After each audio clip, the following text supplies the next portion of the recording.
So hello everyone and welcome to today's webinar brought to you by the Canadian Professional Sales Association and our accredited partner In the Funnel Sales Coaching. Today, Mark Cox, founder and president of In the Funnel, will cover the winning sales playbook for sales leaders. Mark Cox has sold, structured, and negotiated some of the largest single sale transactions in North America, including a $1 billion transaction with a top 10 US bank. After over 20 years working for large corporations, Mark founded In the Funnel Sales Coaching with a mission to dramatically improve the performance of business-to-business sales teams.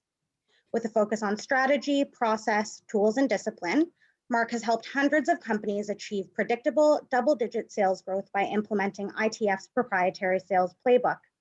When not coaching clients to sell better, Mark can be found goaltending in the local ice hockey rink, playing drums, or fitness training. In today's interactive webinar, we will discuss how to build your sales playbook for dramatic sales growth in 2021 with data, examples, and insights in 4 key areas: value proposition, target market, demand generation, and execution. Please note that you've been placed on mute, but that you can feel free to enter questions that you may have on today's content using the chat function of your Zoom dashboard. This webinar will be recorded and a link to the recording will be sent after the session. Now, without further ado, I'll hand it over to Mark to start. Well, thank you so much, Rupalyn. What a lovely introduction, and thanks for setting things up today. Team, welcome. Happy Thursday. And as Rupalyn mentioned, the intent here today is to share some strategies, processes, and tools associated with top-tier sales management. And the format for taking you through this today is going to be threefold. So we will use a little bit of PowerPoint here as kind of a discussion guide as we go through things. But pretty quickly, we're going to share a strategy or a concept, and we're going to look for you to do a little bit of work and the tools that we've circulated. So we want it to be interactive. And then finally, you can actually ask us questions either through the chat feature or the question feature. And at certain points during our discussion here today, I'll just pause and I'll ask Rupalyn, hey, are there any questions that we need to address?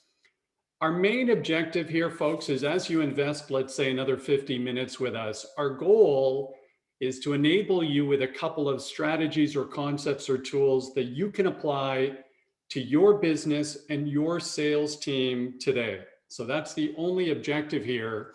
And at the end of this little webinar, we're going to ask you if we accomplish that. But we'll get started here. We will jump in and share a little bit of PowerPoint as we jump in. So one of the things I always like to share is the reason we founded In the Funnel 8 or 9 years ago is a pretty simple concept. And it was some groundbreaking research that was published in the Harvard Business Review, but it was actually done by a group called the Challey Group. They're actually the group in behind the CB group, but their research arm. And they'd spent 13 years doing research on business-to-business purchasing decisions. Business-to-business purchasing decisions. And they tried to answer the most fundamental question for all of us, which is, does a purchasing decision actually favor the company that had the best price or quality or service features, or does a purchasing decision actually favor the company that sold better? And the reason this was such, groundbreaking research, I think a lot of us who had been in professional sales for a long time had a belief system here, but there hadn't been great data on this. But their data was great because they spent 13 years worth of research, 100,000 different business-to-business purchasing decisions. And it came back that 39% of the time, the purchasing decision actually favored the company that sold better versus the company that had the best price, or the company that had the best quality, or the company that had the best service features. And this was kind of interesting. It was on a variety of different services and capabilities, products and services, from large to small, whether it was large and $100 million outsourcing deals that we used to do, all the way down to hardware and software that wasn't expensive. But it validates what many of us have always known, that selling well really matters. Selling well really matters. But one of the things we got to think about today is with everything you have to do for your business in your industry, how do you zone in on the things that are most important for selling well? And today we're going to talk about those four things. We actually believe that there's four things we all need to think about as CEOs or as sales leaders as we actually build our sales playbook for our business. This is our plan. And the way to look at this chart is to think about on the left side of the continuum, no matter who you are, what service or capability you have is on the left side of this chart. And on the far right is money in your corporate bank account. If we can do these four things well. And the first one is our value proposition messaging. So how do we actually capture the messaging on how we expect to compete and win in our industry? And value proposition is a tricky thing. It's kind of a combination of three key elements. We've got to articulate, what do we do? In technology companies, please use plain English for that. What do we do? More importantly, that ties into what desired business outcome do we provide clients or prospects? What do we do for clients? Because that's all they care about. And then finally, we got to think about what's unique and different about us, given their other options in the marketplace. So competitive differentiation. So this value proposition messaging is so critical for you and your sales team because they're going to use it to start cycles, to continue cycles, and to finish sales cycles. But it really does have to come from the top because at the core, based on the three things I've just explained, value proposition messaging is really your business strategy of how you expect to compete and win in the market. So once we enable the team with that messaging, okay, the next thing that we do is figure out, okay, where am I going to take it? And that's territory planning or target marketing. So we're going to think about, okay, how do I actually build qualified sales cycles or pipeline? The starting point is let's think about the ideal customer profile for you and your business and your industry. Start there. Who do you want? Size, scale, business problem they've got, winnability of the sales cycle. Are they a good client for us? Do they look like the other clients we're working for? So what's that ideal customer profile look like? And then how do we go and build pipeline of those ideal customers, both through trying to grow share of wallet, my existing customer base. If I have multiple products and services, easiest thing to do is to help my existing customers with other problems and sell them other services and capabilities. But in addition to that, if I want substantial double-digit revenue growth, I absolutely have to go after new logos. And folks, new logos, we just use that term, but it just means companies that have never actually spent money with us before. But I've got to intentionally prioritize the pursuit of that market and go after it rather than just being responsive. So we get our value proposition, we start to decide, okay, where am I going to take it? How am I going to build pipeline with my existing base and new logos? The third element of the playbook, we have to initiate and create demand. So, demand creation or demand generation is what they used to call cold calling 40 years ago, but it's not cold anymore. But it still remains one of the X factors of professional sales. Chances are, when you look at your sales team today, 70% of them are account managers, and they're not very comfortable going after new logos. But to grow your business, predictably with double-digit revenue growth at least, we need to be going after new customers and stealing market share from other folks. So this is a critical element for you and your business, demand generation. So gang, if we do the first three well, hopefully we're going to create a qualified sales cycle for your business. And then as sales leaders, you need to think about how are you executing that sales process better than the next company? What does your sales team do that the competitor's sales team doesn't do? That's a very good question to ask your salespeople in the next meeting where you're talking about a big deal. What are we doing that our competitor isn't doing to win this deal? But at the core, that means we have to think about things like our sales process, right? The steps to complete a sale for our business, separate and distinct steps to complete a sale for our business. We also have to think about sales strategy. Those are two different things that get confused quite often. Sales strategy, our game plan to actually progress along the steps to complete a sale for our business. We need to think about things like the buyer's journey, because they're the most important, element of our whole process. What are they going through? How are they seeing what's taken place? And how do we engage them properly based on where they are in their buyer's journey? Then you enable your team, folks, with things like support for objection handling, support for call planning. Set up that management cadence that enables the team with the core selling processes that help them sell better. So we're going to talk about each of these, let's call them chevrons. My design team tells me these are called chevrons. We're going to talk about each of these in greater detail. But while we do that, one of the things I'd encourage you to do is please go over to the tool we provided. So we sent 2 tools to everybody today, and there's a reason for it. Ask me why we send tools when we do this. But as we talk about each of the elements of your playbook for your business, one of the things you can do with our writable PDF here is think about a couple things that are working well for you today, and think about things you're not doing today as takeaways from our meeting today, and then think about the next step. Just as a little bit of housekeeping, these are writable PDFs, so you can type anything you want into the PDF, but please save it on your desktop under a different name, because our tools are built so you could reuse them or other people on your team can use them. So if you exit out of the tool without actually saving it, it'll clear your work. But let's jump in and let's talk a little bit about each of the elements of that core sales playbook in somewhat greater detail. And we're going to start with the value proposition. So as I mentioned, value proposition messaging, really critical, because frankly, your sales teams and you, when you're helping them out, by the way, they're going to be leveraging value proposition messaging 8 to 10 times a day, easy. They're going to use it to create new sales cycles. They're going to use it in the middle of sales cycles to figure out how we're going to win this thing. And at the end of sales cycles, it gets very specific to competitors to help our buyers decide on us. And there's 3 key components to the value proposition messaging we want to think about. The first is, what's your core capability?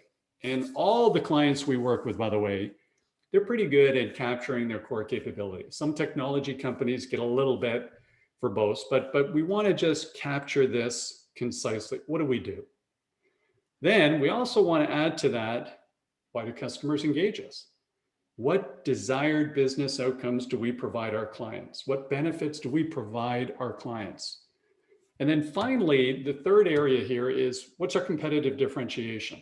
What's unique and different about us, given our clients other options to achieve that desired business outcome?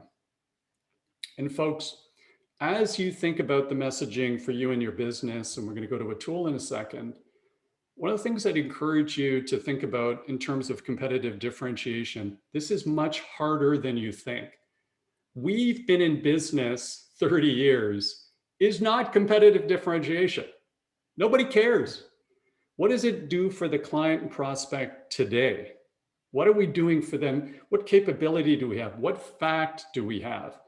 And this is the interesting thing about competitive differentiation. It's got to be a fact. So it's not just our opinion. Boy, we have great customer service at In the Funnel. Nobody believes yet, right? Because that's just Mark's opinion. So it's got to be fact-based, and it's got to be relative to competitors, and it should be very relevant to our client or prospect.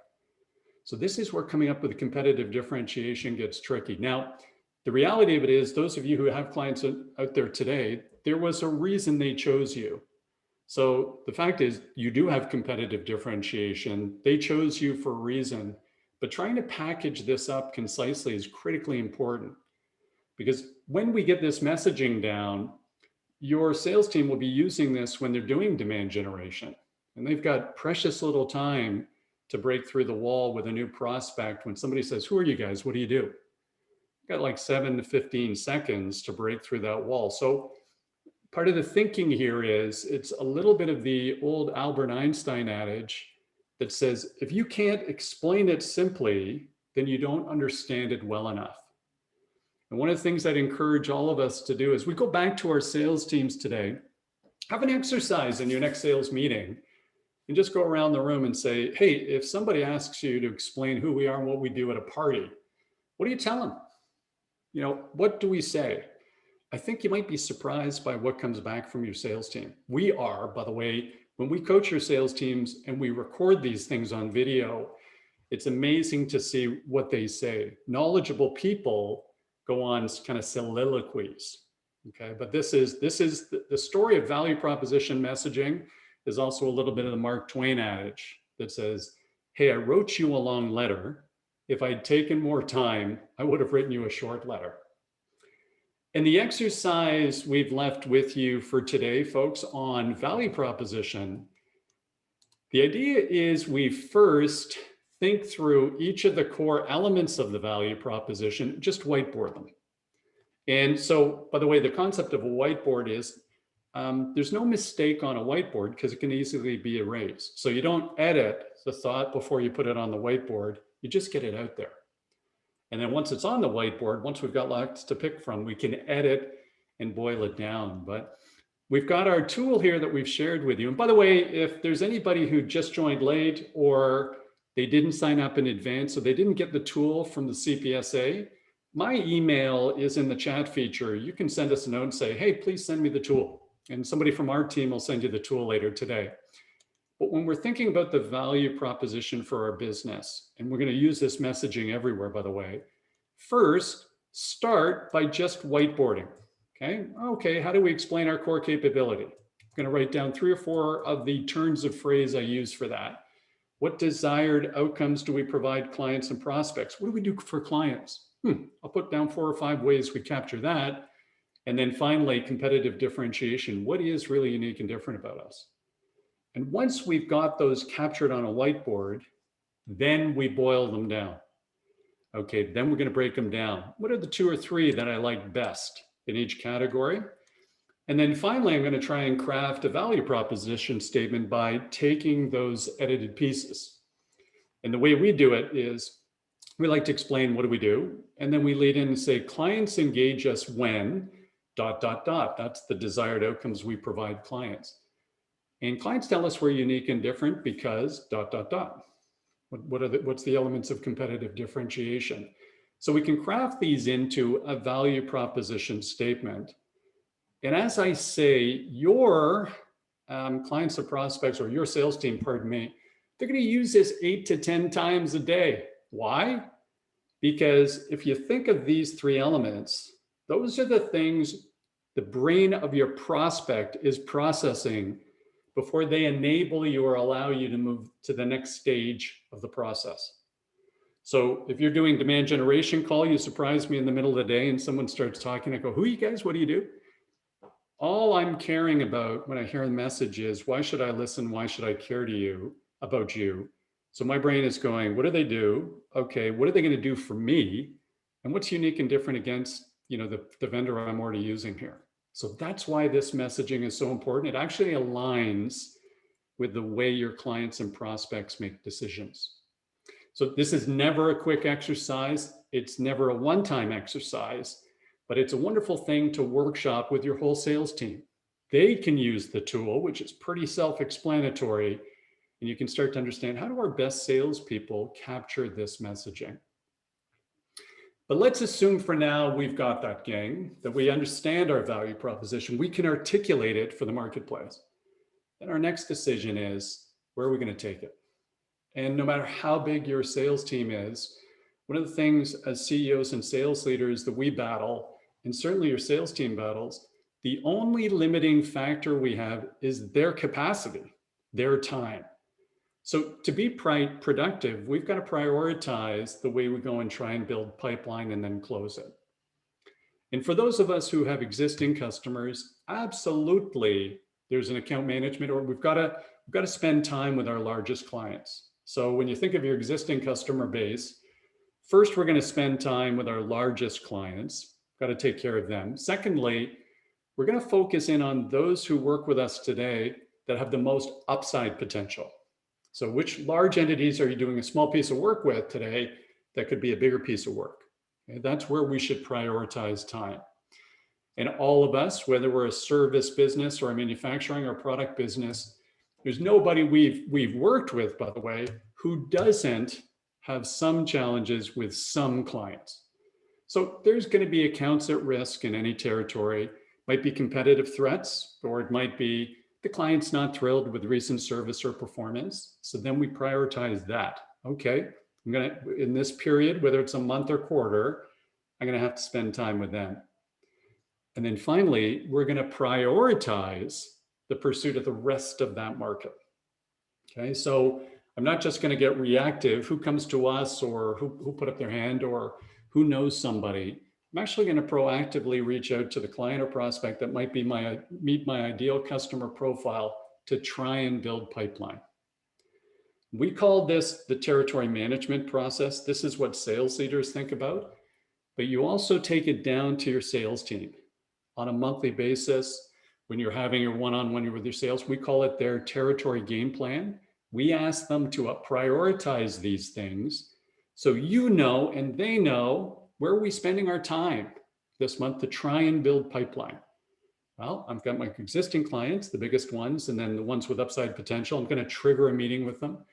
I'm going to protect the ones that are at risk, and then I'm going to intentionally go after these next 10 new logos. And by the way, just at the end of this, we'll talk a little bit about a health check meeting. I think most salespeople today, many salespeople, they struggle for the next reason to engage their existing client, okay? Because they do flybys, and I'm going to go have a coffee, or we do something social. That's fine. But we also want something a little bit more formal that enables us to, A, engage in a conversation about the business objectives that client's pursuing, B, get some feedback from them on terms of how we're doing, and then C, figure out if there's other ways of helping them achieve those business objectives. And while I'm doing it, I'm trying to build my relationship base within the client. So oftentimes clients won't feel comfortable introducing you to their boss or the CEO if your sales guy's just doing another drive-by, another cup of coffee. But if we set up a health check meeting with a formal agenda at a regular cadence, then that allows all of us to get in a room under the premise of saying, hey, we want to understand how we're doing. Give us some feedback on how we're doing. Give us some feedback on the business goals and objectives for your firm for the next period. And by the way, third part of the agenda, we'll let you know what we're up to in terms of what's new with our organization, and we'll figure out how we can help each other get to those business objectives. So territory management, that breaks down to the territory game plan for your salespeople, really very important. And then gang, we've got to execute demand generation. So depending upon the nature of your business, there's a couple of ways of thinking about this one. First of all, at a minimum, it's always the case that there are professional processes and methodologies and best practices for doing this. Research before we reach out, a certain cadence of reach outs in order to engage somebody in that first conversation, a strategy for that call. Once we've got them on the call, outside of building rapport, what are you trying to do? So you want to apply some of these best practices, but in certain industries, it's best to set up a specialist model, because some of our more mature salespeople who've never done this, they're more account managers. It might be too big a leap to get them to do this in any volume and regularity. So you may want to consider, well, let's go hire a couple of new people on board, and all they do is demand generation. They call those roles SDRs and BDRs. Many of you have them in your organizations today. But demand generation is a critical component. Demand generation basically inoculates against us getting impacted by market conditions generally. So those companies that have just been riding their current base, something happens to the economy, suddenly everything drops. If I have the capability of ultimately turning a name on a list into a customer at some point in time, based on certain conversion rates, then I have predictability to the growth of my company. Never easy, by the way, but companies that grow substantially do this well and with discipline. So demand generation, key function. And if it creates, by the way, an opportunity for us, then we have to execute a sales process. So the sales process are the steps to complete a sale for us and our business. And we need it. We need to understand that because there is a process on our side of the fence. And when you think of it, you start to think of the different stages. These are separate and distinct stages. We want to try and identify exit criteria. So I actually kind of know where I am in my process. And if I understand these things as a process, then sales pursuits don't become this series of unrelated activities, right? If they're unrelated, then every meeting I have with a salesperson becomes just a storytelling event. They're just telling me a story of how we got there. I'd rather really understand where are we in the process and what's our strategy move to the next step of the process successfully. And the way you help your team, by the way, a couple of thoughts is map it out for them as a process. And as you see on the left side of this chart, we might have the objective of each stage of the process. Okay, what are we trying to do there? But right below, what are the actual sales tasks or activities that we want to remind ourselves to execute on when we get there? And never underestimate the value of checklists. Pilots and surgeons use checklists for a reason, right? Before they take off the plane or before they, remove your appendix, they go through a checklist. So as salespeople, sometimes we and sales leaders, we think this is, well, ad-libbed and ad hoc, and I don't need to apply to a model. We all perform better if we've got a checklist. But it climbs to the top here again. One of the things that's always important, and I'm sure many of you have heard the term, but the most important component in our sales cycle is the prospect. We get so caught up sometimes on our side, right? We're trying to fill things out. We're trying to respond to RFPs. We're trying to create these amazing detailed proposals, but we're not thinking of things always through the customer's view or the prospect's view. And that's why, recently you've seen a lot of information about the buyer's journey, thinking about what did they go through? By the way, do they have a serial and linear process? The answer is no, they don't. They've kind of got this concurrent process where they'll go back and forth between different things. And lots of different people have different ways of explaining this, by the way. Gardner's got a nice one. They used to call it the spaghetti diagram, came out in 2017. One of our friends that we really like is a senior lecturer at Harvard, and his name's Frank Sapides. He looks at the buyer's journey this way in his great book. It's called Sales Management That Works. It's amazing. Buy it and you'll read it so much and highlight it, it'll be dog-eared. But he says they go through processes of explore, evaluate, engage, and then experience. Experience is when they're a customer. So they think of those in those terms. So the reason we need to know that is we're trying to figure out how do we help them along each of the stages of the process as they're going through things on their side. Okay. So at this point in time, you know what I'm going to do? I'm going to take a brief pause here and just reach out to Rupalin. Rupalin, I've seen some chats come through here, but I haven't opened them all up. Do we have a couple of questions that have come through? We do. We have one here. The question is, what's the most important part of the sales process? Well, that's a good question. Thank you for that. Most important part, or the most important person, let's say that, it's just the customer. It's the client. So I think one of the things we continue to hear, team, is even research recently has come back where the vast majority of buyers do not get value interacting with us. So they come back and say, we don't get value from dealing with salespeople. So I think in terms of something to take away from today, the one thing I'd encourage all of us to do is we go back to our companies and our sales teams, big or small, get into a weekly cadence of thinking about with your team, what value can they provide to clients and prospects in every conversation and every interaction? And that value can be insight, can be research, can be processes, could be your customer base insights. How are you seeing other similar clients emerge stronger from these turbulent times? But if we try and lead with value, and then we're selling with empathy when we do that, that puts the customer prospect first. And I think that's the most important element of anything right now. I think this is a critical way of differentiating ourselves from what's taking place in the market with our sales program. Thanks, Rupalin. That was a great question, whoever asked it. Any more on your list there, Rupalin?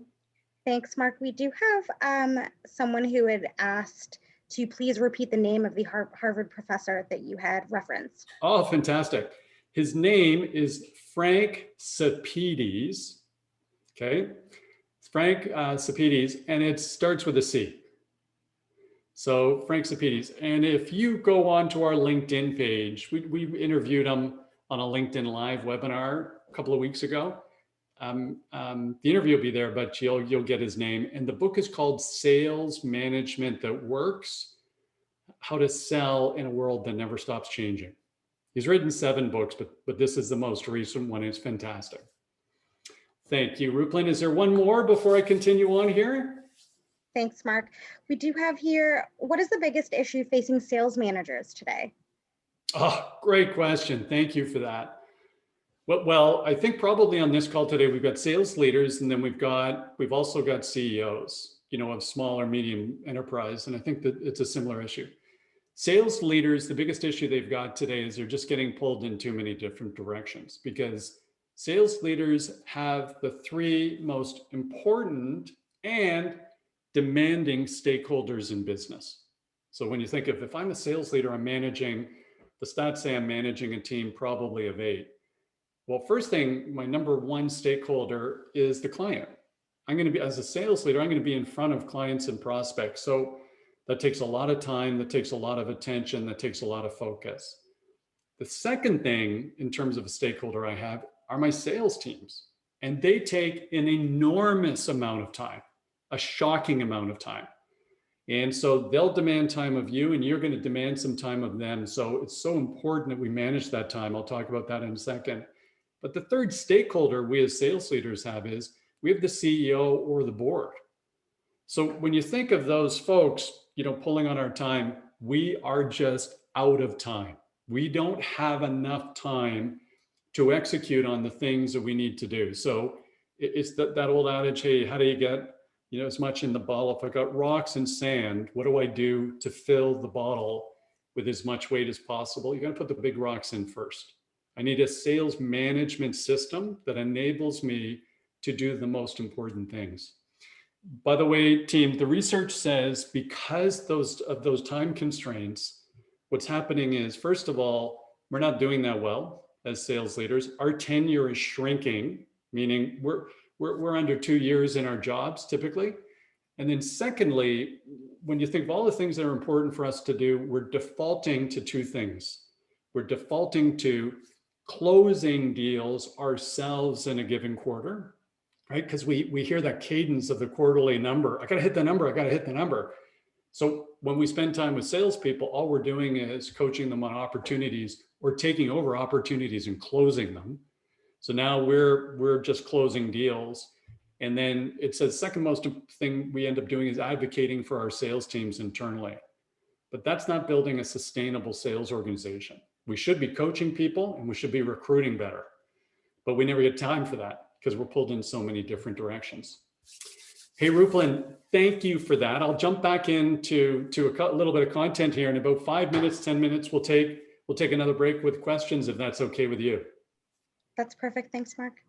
Thank you. Appreciate those great. And team, thank you for those great questions. Those are terrific.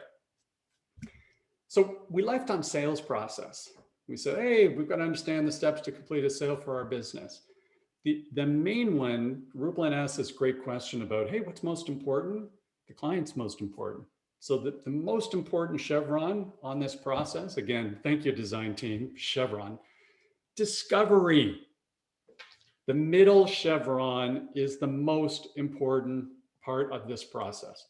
Once I get insight in terms of what's happening in their world, their environment, their teams, understand their desired outcomes, the more and the better I can jump into that, the better off I'm going to be at the end of my cycle. I'm going to figure out how I can sincerely help them achieve their desired outcomes. When we run these kind of webinars, get lots of questions. How do you close better? Give us a tactic for closing. There is no tactic for closing. The tactic for closing is do a better discovery so we help our clients and prospects clearly understand and believe that we can actually bring their business to a better outcome, and they'll close themselves. They'll move forward if it's compelling. If we can prove what we're talking about, they'll want to move forward because it's compelling. If we sell things and products, then it's an expense. If we provide an ROI, then it's an investment. And that's what drives attention and interest, particularly from senior people. So the idea here is to think about the middle chevron or discovery. But in addition to that, these days, and I think it's been the same for 20 years, certainly was, when we were doing outside of in the funnel, when we were doing massive deals all the time, we have to think about sales strategy. And strategy is my game plan for progressing along each of these stages successfully. And today, we know for most complex sales, okay, complex sale is just a sale where more than one person in the B2B transaction, actually more than one person influences the decision to move forward with us. So it's not just a single person we're going to, there's multiple people. It's always been decision by committee, folks. Nothing's changed. For the largest transaction out there, or transactions out there, we used to do outsourcing deals with, hundreds of millions of dollars a year and so forth, or contract values of hundreds of millions of dollars and north of that. Multiple people always weigh in. It's decision by committee today because people are risk averse and companies are risk averse. And so what we're trying to figure out, the essence of sales strategy is trying to navigate and understand who are the different people who are involved in a decision to move forward with our solution. What's important to them? How do they feel about us? So it gets complicated, right? So you start to think of it, okay, how do these people interplay? And does title matter, or did certain people have a higher degree of influence even though they're lower on the totem pole? Trying to navigate all these things is really complicated. So we're big fans of trying to simplify everything in sales. So take all of these complex concepts and break them down. We like a simple strategy builder where you can assess how you're doing in a deal, after an investment of about 15 minutes, and then identify where am I looking good, where do I have issues, and then how do I actually, go to my next steps? How do I whiteboard what I could do now? And we didn't circulate this tool today, gang. Apologies for that.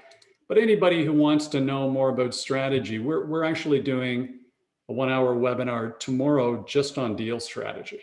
So public webinar, you go to our website at inthefunnel.com. It says webinars, you can log in.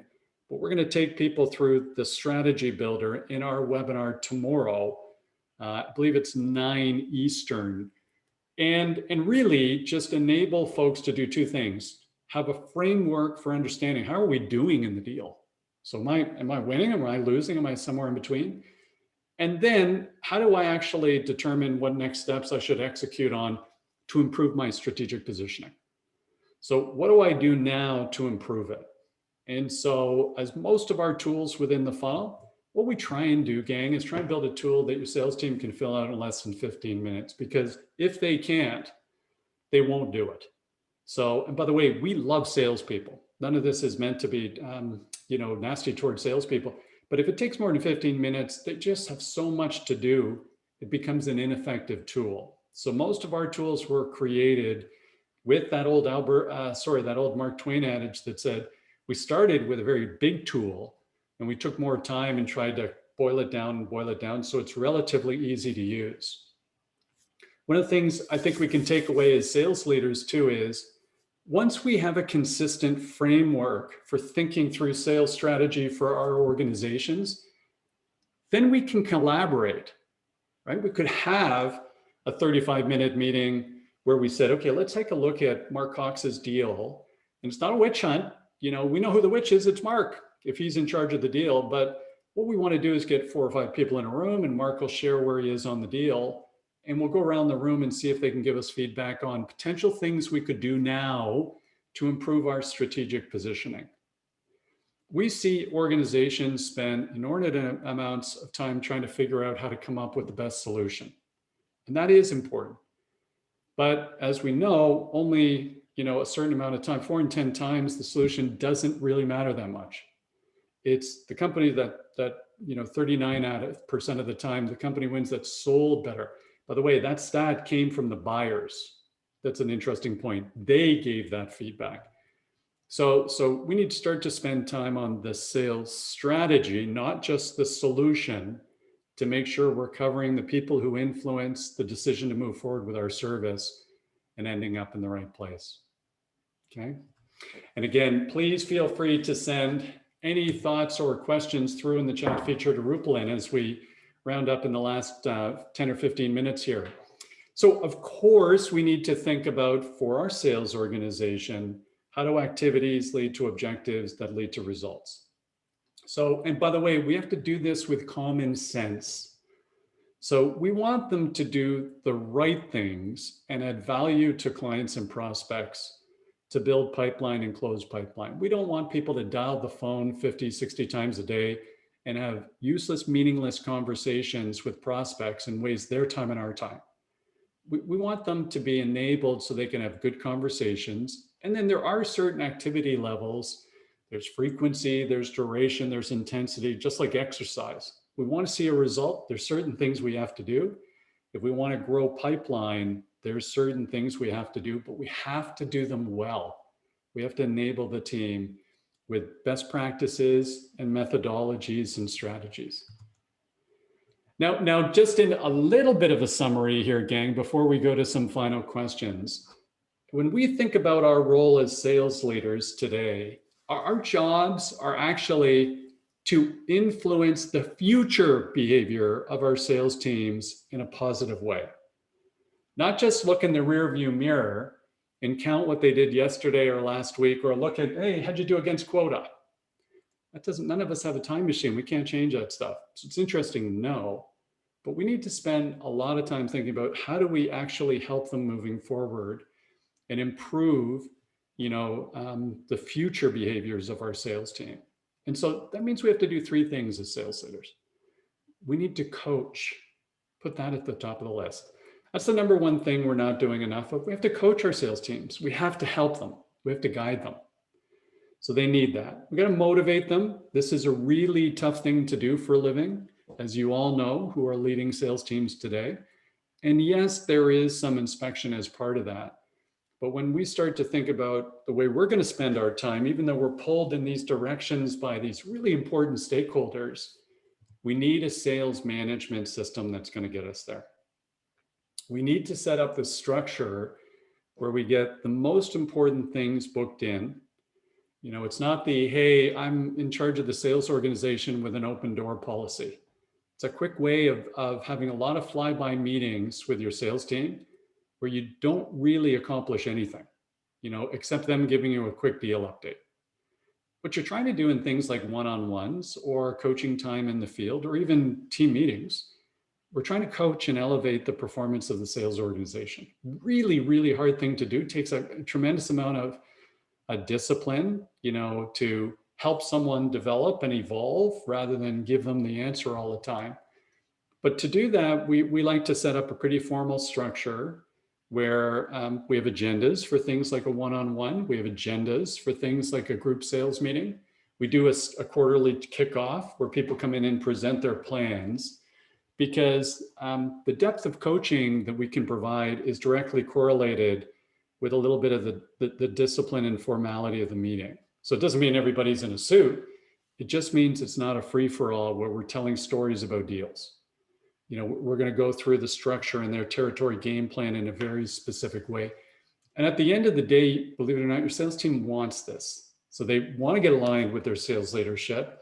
They want to improve as business professionals and learn and develop, which is so great that everybody is a part of the Canadian Professional Sales Association.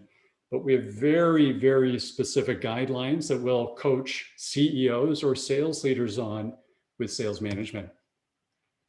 And then finally, just for today, or getting close to finally, before couple more quick questions, when you're running, one of the major things that helps us achieve as sales leaders, really the sales culture that we create. We own the sales culture. So there's a company culture, but there's a sales culture that will drive too. And so I think that starts with us as sales leaders and potentially working on this with the team, naming, the values that are important to us. So this is ours, by the way, with one, we're missing one here, but this is our kind of value system where we say, number one, the number one thing that protects our entire house, that we're all maniacal about, is we're customer first. We do what's right for the customer. Every single conversation, every single time. Any workshop we run, any public workshop we run that we've ever run, we've told people who sign up for it, you get 100% money back guarantee. Leave the workshop. If you don't believe you got massive value from the workshop, just send us an email. We'll send you all your money back. So that enables us to be just maniacally focused on making sure we add value every time we interact with a customer. And then we have some values that we'd like our teammates to showcase, so that will guide them. We wanted to name them so they understood. Drive for results, accountability, commitment, integrity. And the one that we've just changed or added is we've had a recent group of some new young people join. They called out that we had a culture of fun in the business. We take things seriously, we want to do well, but we want to laugh and enjoy the people we're working with. And there's no law against a sense of humor while you're going through this stuff. So they said, listen, you're missing the boat here. You should really add fun in there. And then down at the bottom, process, tools, disciplines, management cadence, that's the foundation. So when you start to think of, what are you trying to build in your organization? And how would I love running my sales organization? Think about the values you want showcased by your team. Maybe another quick checkpoint, Rupalin, any additional questions? I see 5 in the chat there. We do. We have a few other questions, and just a quick reminder to please use the chat function if you'd like to ask any questions about today's content. Sure. But we have here, once we understand our sales playbook, what are the next most critical factors to success? Oh, that's a great question. So thank you. So once we've kind of come up with our plan, what would be the most important things for us to be successful as sales leaders? I would boil it down to 3 things. There's 3 things that will make us successful or not. First of all, obviously, our sales team, and you control that. Who's on the team? Do we have the right people on the team? The second thing would be the slide I just showed, which is the culture. So the sales team, the type of sales culture that we've got running in the organization. And then the third would be the sales management cadence. Those would be the 3 things that will enable me as a sales leader to success. Once we've got our playbook nailed, then it's the sales team themselves, because they're executing.